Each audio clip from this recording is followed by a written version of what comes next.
My wife cheated, I kicked her out, then her affair partner showed up, and things got even worse. Hey Reddit. My wife and I had been married for 8 years.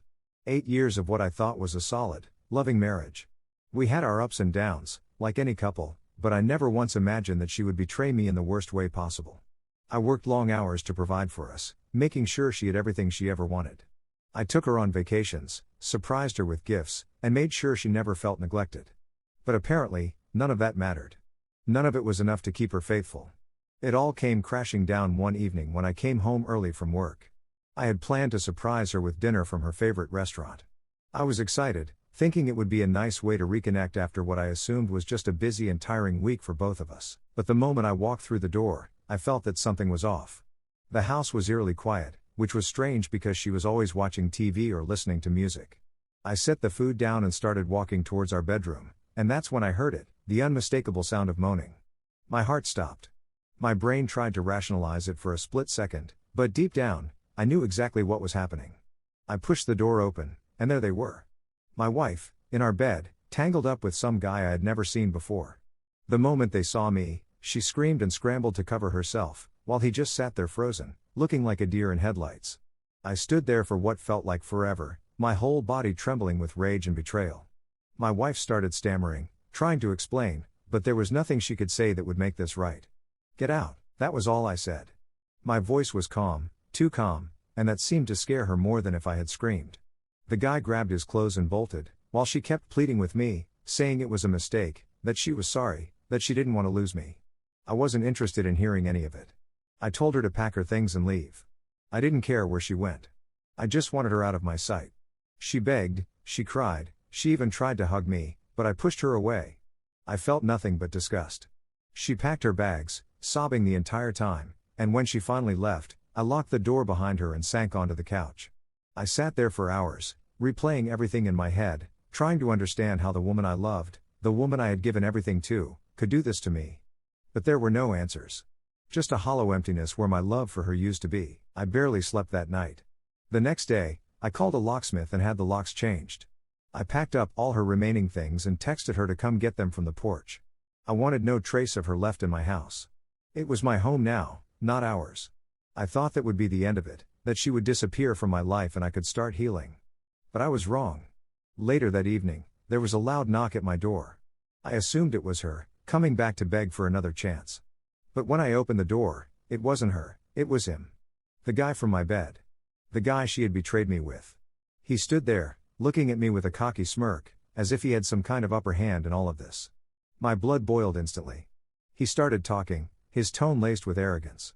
He told me that my wife, no, my ex-wife, had been staying with him since I kicked her out. He said she was miserable and regretted everything, but then he started laughing, saying she wasn't crying when she was in his bed.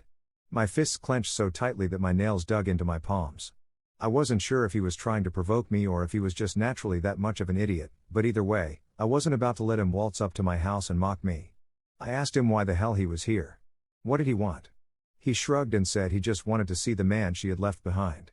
That was the moment I lost it. I grabbed him by the collar and shoved him back off my porch. He stumbled, clearly not expecting me to react that way. I told him to get the hell off my property before I made him regret showing up. His smirk faltered for a second, but then he laughed again, saying I needed to chill. Then he dropped the bombshell. He said that my wife had been cheating on me for over a year.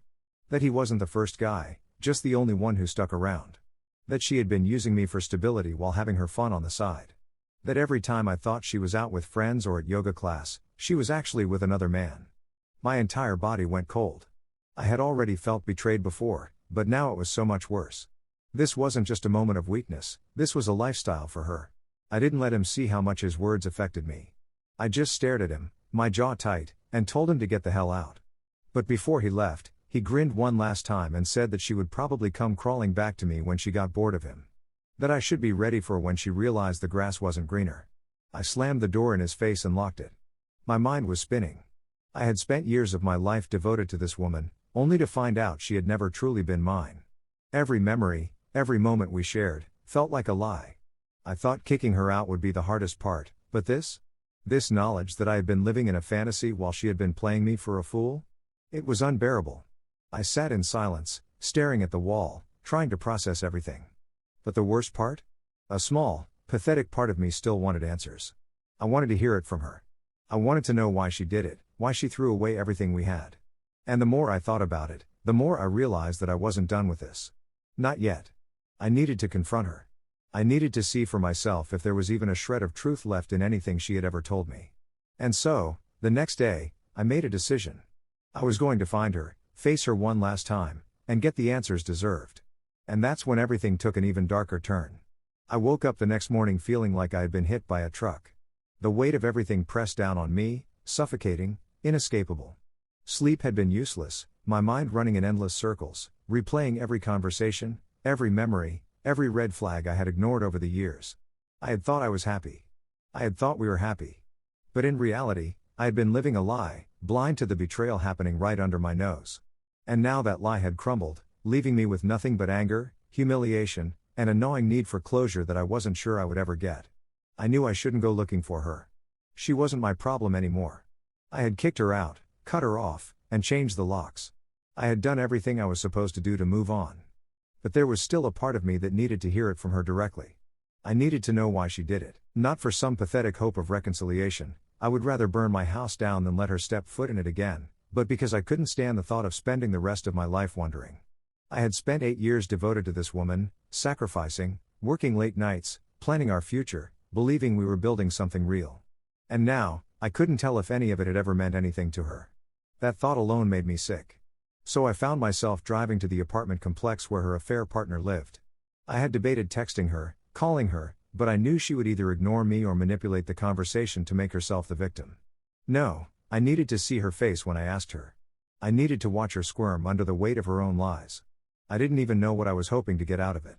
Maybe nothing, maybe I just wanted to see if there was even a shred of truth left in the woman I had once loved. When I got there, I saw her before she saw me. She looked different. The usual confidence, the effortless beauty she carried herself with, was gone. Her hair was a mess, her clothes wrinkled like she had been wearing them for days.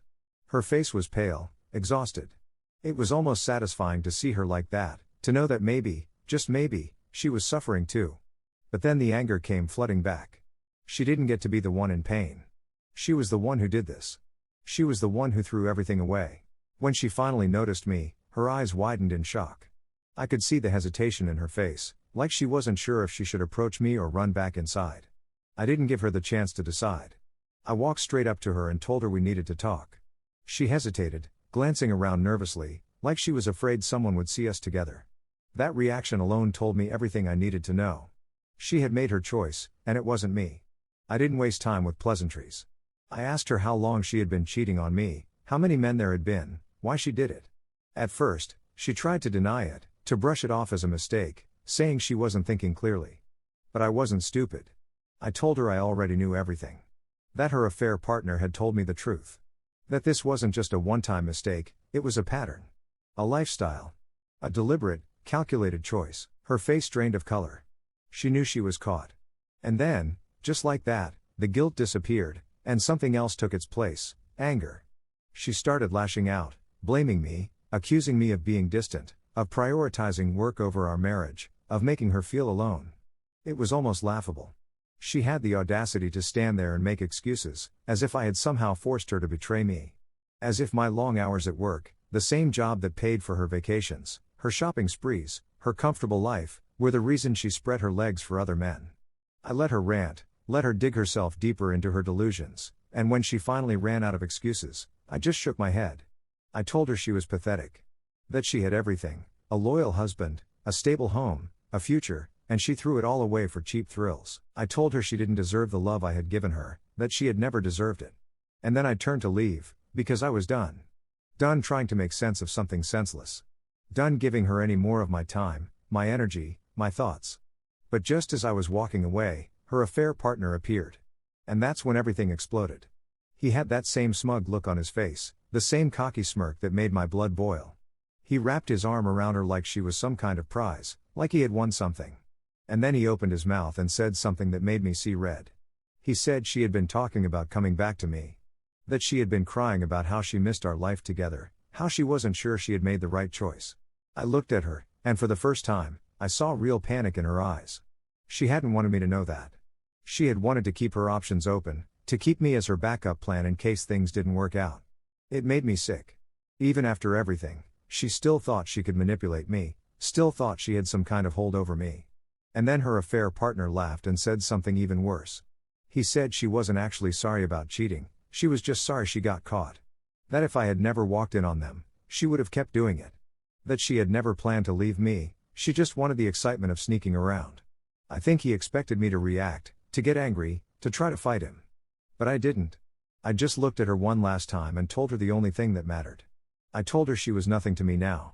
That I felt absolutely nothing for her, not love, not hate, just indifference. And that was the worst thing I could have said, because I saw it in her face. The realization that she had lost all power over me, that she was truly alone. I turned and walked away, and this time, she didn't try to stop me. I didn't look back. I didn't need to. That was the last time I saw her. I moved on. Started rebuilding my life, piece by piece. It wasn't easy, but it was worth it. Because for the first time in years, I was free. Free from lies, from manipulation, from a love that had never been real. And that was the greatest revenge of all.